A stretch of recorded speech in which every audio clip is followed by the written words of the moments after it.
All guests and callers join us from the Folsom Lake Honda Hotline. Folsom Lake Honda, your one-stop Honda shop. Chris Biderman of the Sacramento Bee and Candlestick Chronicles. Chris, how are you doing on this Tuesday? I'm outstanding. How are you guys? We're good. We're good. I don't know about outstanding, but we're trying to get there. What do you think about the game last night with the Kings and Pelicans? And when you hear quote unquote bad matchup, are you buying it, or do you think it is a little bit of a cop out?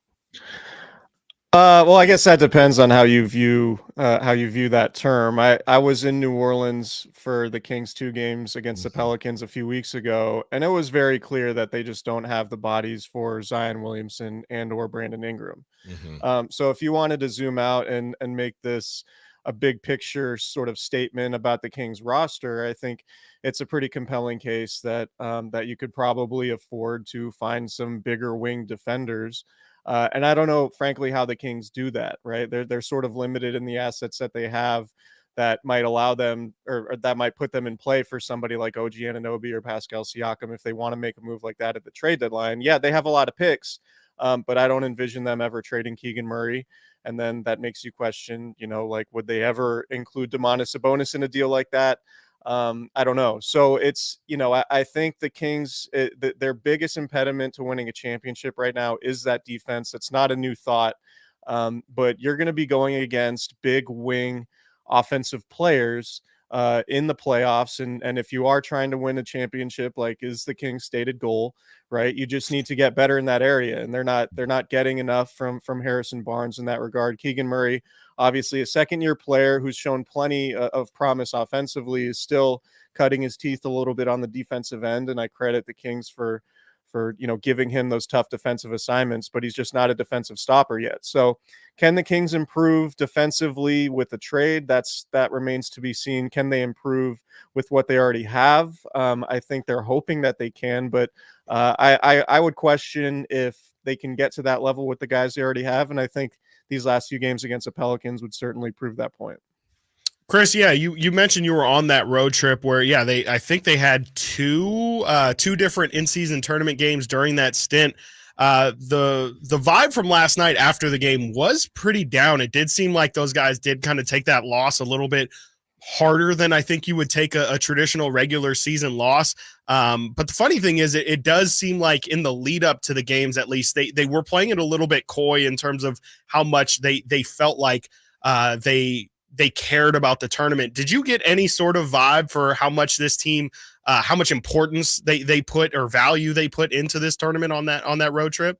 I think the Kings organization as a whole is just really looking for any recognition they can get, right? Sure. Like I think that's been a thing for the Kings organization over the last few years. And like having Mike Brown be a unanimous coach of the year was huge for them. Having Keegan Murray be an all-rookie team members is huge for them. Having Domantas Sabonis and De'Aaron Fox get recognized as all-stars, but probably more importantly, all-NBA players is huge for the Kings. So I think organizationally, I think the players in the locker room, I think the coaches, they all really wanted to do well in the in-season tournament to get some of that national recognition that comes with winning games. But ultimately, in my opinion, like they're going to get national recognition from playing winning basketball in the playoffs. Like you win playoff rounds, you're going to get on national televised games. You're going to get the respect that the team and the organization so badly covets. So I think the in-season tournament was big for them. And they have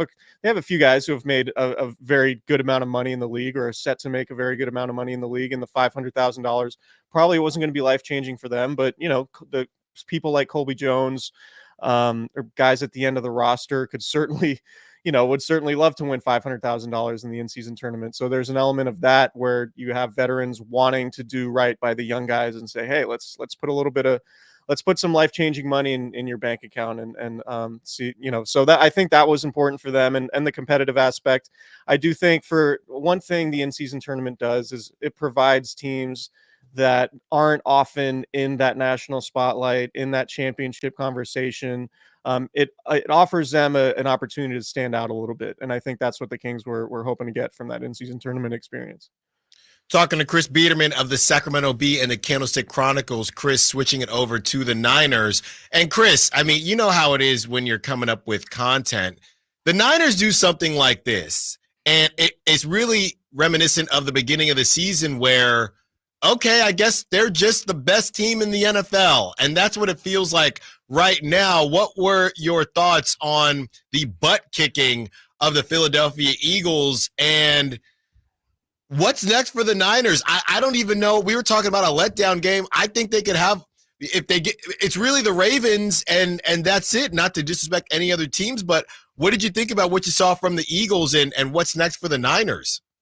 Yeah, I thought the 49ers would win that game going in. I didn't think it would be that lopsided. I thought the 49ers just emotionally had a lot more sort of to prove in that game, and the Eagles, given the gauntlet of their recent schedule and the fact that, their defense played 92 snaps a week prior in that overtime game against Buffalo, I just thought it was the right spot for the 49ers to go in and make a statement. But I wasn't envisioning that type of statement. Right. That was a completely dominant performance. And you look at the landscape of the league right now, as the season's gone on, it's felt like that there are fewer teams probably capable of winning the Super Bowl than maybe we thought early on in the year. Like, it feels like it's the Niners, it's Philly, it's Kansas City, and maybe it's Baltimore, right? Like, I don't know. Do you feel good enough about Dallas and what Dak Prescott has done against, a lot of bad teams to think that they're in that Super Bowl mix, particularly considering what the Niners did to them earlier in the season, right? So it just feels like that group of elite teams is shrinking, and the 49ers are sort of differentiating themselves from all the other teams that would be in that mix, like the Jaguars. I know Trevor Lawrence is hurt, but the Jaguars are a top seed in the AFC. The 49ers went there and throttled them, right? The 49ers went and throttled the Eagles on the road. They went and throttled the Pittsburgh Steelers on the road. They're just rolling through these teams, and they're so balanced and so efficient and just complete on both sides of the ball that, it makes you feel like unless a catastrophic injury happens, knock on wood, that this should be clearly at this point the best team in the NFL.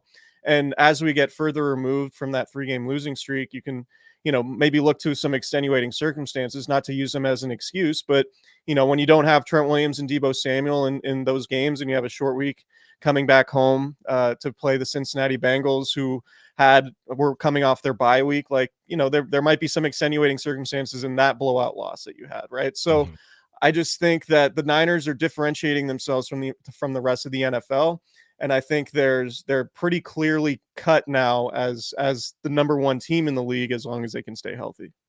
Chris, I was listening yesterday to the Candlestick Chronicles podcast, and absolutely fantastic pod. And I heard you say something that I need you to reiterate to our audience. I heard you say that you called this the Deebo Samuel legacy game. Can you just explain to our audience why you felt that way and why you feel like Sunday was just the statement Deebo game for his career? Yeah, I mean, there was so much talk, right? Like Deebo Samuel, I think Deebo Samuel is somebody who's not going to spout off unless he really believes it, right? Like he went on Radio Row at the Super Bowl last year after the 49ers were eliminated, and basically said anybody to anybody who asked him that the 49ers would have rolled the Eagles had Brock Purdy been healthy in that game. And, that's a bold statement, but I think Deebo isn't going to say something like that publicly unless he really believes it. So I was really interested to see, how he was going to play in this game and the lead up to it. And he certainly didn't back down from anything he said before the game, talking to reporters, say, I have no regrets about anything I said. And then to go into that game, score 3 touchdowns, and just be the dominant force that we know he could be, but just to have that game in that spot is going to be the most memorable game of, Deebo Samuel's regular season career for sure. And he's obviously had some moments in the playoffs, thinking back to 2021, and even when he carried the 49ers during the regular season that year too. It reminded that game reminded me of the Saints in 2019, the Saints game when George Kittle had the 4th and 2 reception that set up the game-winning field goal, and how that game or that play sort of was a signature moment of the season. And when the 49ers made their Super Bowl run, you sort of think about that play in the regular season. To me, if the 49ers make a Super Bowl run this year, we're going to think about, Deebo Samuel, particularly if they get the number 1 seed, right? That's the other thing coming out of that game. They now have a realistic chance at the number 1 seed. If they can win out and the Eagles lose one, the Niners can snag that. And so if they do, I will think about Deebo Samuel's performance in that Philadelphia game, particularly given all the extenuating circumstances, all the talk, all the chatter. It's just one of those games that, sort of makes a career. And Deebo Samuel is somebody who's super unique and super talented. And Kyle Shanahan said he's probably the best guy in the league when it comes to just having the ball in his hands. And I think, Sunday was just an example, and he's super important, not only from a production standpoint, but just from a mentality standpoint. And he just embodies that toughness that he has and the versatility that he has, just sort of embodies his 49ers team. And I think it makes him one of the most important players they have on their roster. Chris Biderman, Sacramento Bee, Candlestick Chronicles. Chris, thank you as always. And we will talk to you again next week, my friend. Good stuff. And hopefully when we're talking next week, we can talk about some Kings W's as well as another Niner W. Absolutely. We'll talk to you guys soon. Happy holidays. Same to you. Same to you. All righty. Thank you to Chris Biderman.